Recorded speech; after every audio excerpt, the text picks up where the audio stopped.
is answered. How did they get that done? So instead of trailing into the lockers, they grabbed the lead with the clock reading all zeros before intermission.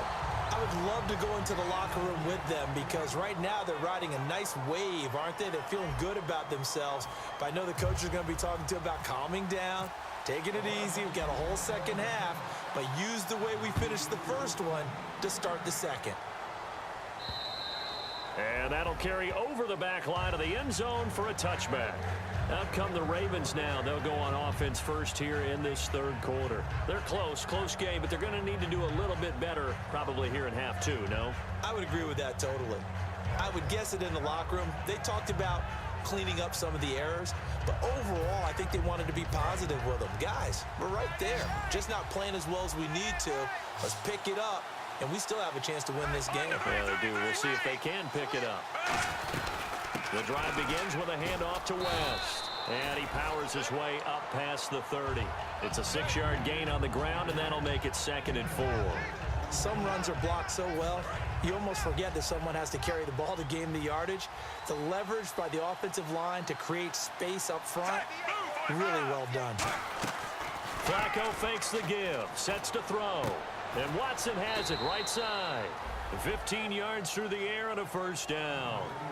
Love the call by the offensive coordinator, recognizing the situation very well, calling for the play-action pass and completing it. Now a play fake here on first down. He gets it to Sims, complete.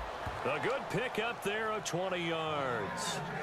And that's one of his advantages of a passer, is it not? With his height, setting back there in the pocket, firing it over the middle, he can really see everything clearly. It is, and I know that other quarterbacks get it done different ways, all right? You don't have to be his height to make a great play, but what he does is he takes away having to make those slide steps in the pocket to find angles to throw the ball through. He just throws right over the top of it because he can see everything, and sometimes that saves time and gets the ball to a receiver quicker.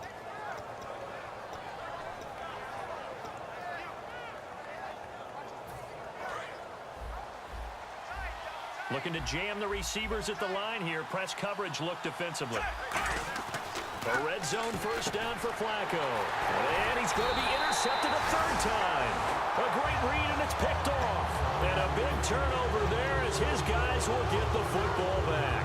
Here's the Browns now. They get set for their first possession of the third quarter. And they'll just simply be looking to build off the confidence of the last time out where they scored a touchdown. And confidence is powerful, isn't it? When you've scored once, you feel like you can go back out there and get it done again. Doesn't matter what the defense throws at them. They feel like they're in a groove right now, and they want to get out there and show it. Yeah, hoping to stay in that groove here this go-around.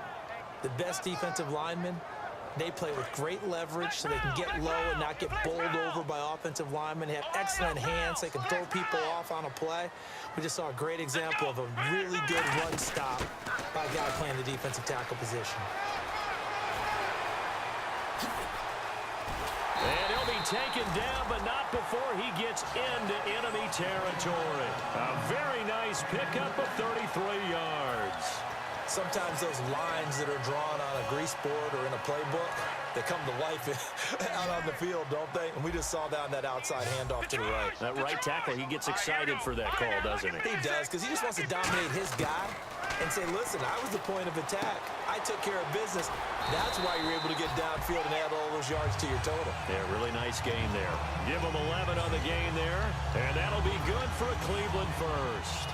Well, coaches always talk about finding balance on offense. I don't think you can get much more balance than this. Big-time run, big-time pass. A 1-2 combination. Looked pretty good. How about that?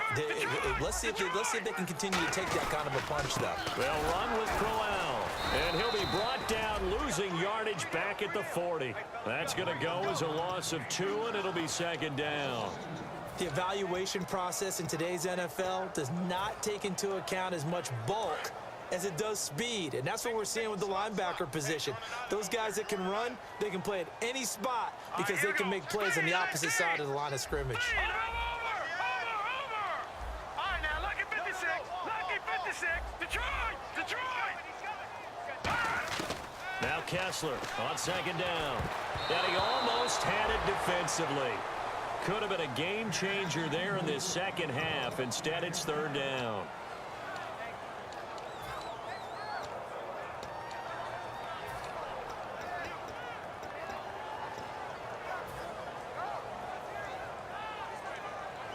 So a second down incompletion now brings up third down. Defense really showing respect to the deep ball here, playing off the receivers. On third down, Kessler, screen play, Johnson.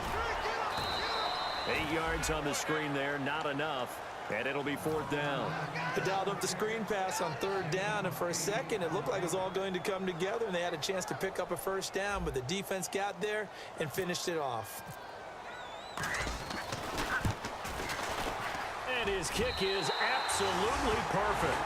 And that will add 3 more to their lead. It pushes it up to 6. So it's only 3 points on this opening drive of the third quarter. And even though that stretches out the lead, Charles, I think you'd have to consider this a win for the defense, no? Couldn't agree more, Brandon. That offense got themselves in prime position to really open up this ball game, but the drive stalled out. And yeah, 3 points is very easy to get back in today's NFL. And now Baltimore gets set to take the field. And with 3 interceptions thrown already, we'll see. Do they rely more on the ground game here? They may have to change things offensively to try and settle things down, not just for the guy throwing the ball, but for the rest of it. And he's free going down the left side. It's a foot race. And all the way in for a Ravens touchdown.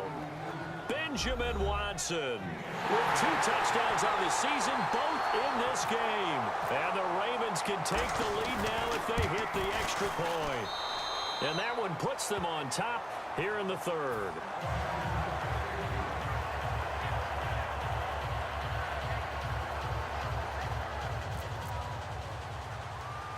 Tucker now to kick it away following the touchdown. It's a very short kick taken by an up man. And they'll be set up with good field position here as he gets this up over the 40-yard line. And now Cleveland geared up to take the field.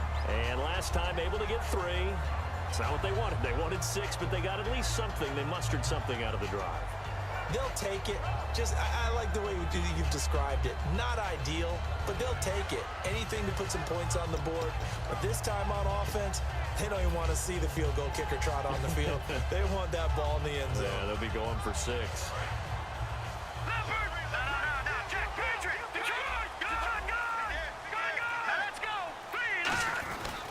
They begin with a run by Crowell.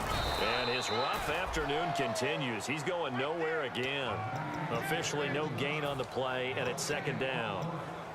And when you're running the football, one thing you don't want to see is a big boy coming up there to swallow you whole in those D tackles and nose tackles. No, you're actually counting on your big boys to protect you from them. But on that play, the defensive tackle had the leverage, and he won the battle. No gain, correct? No gain.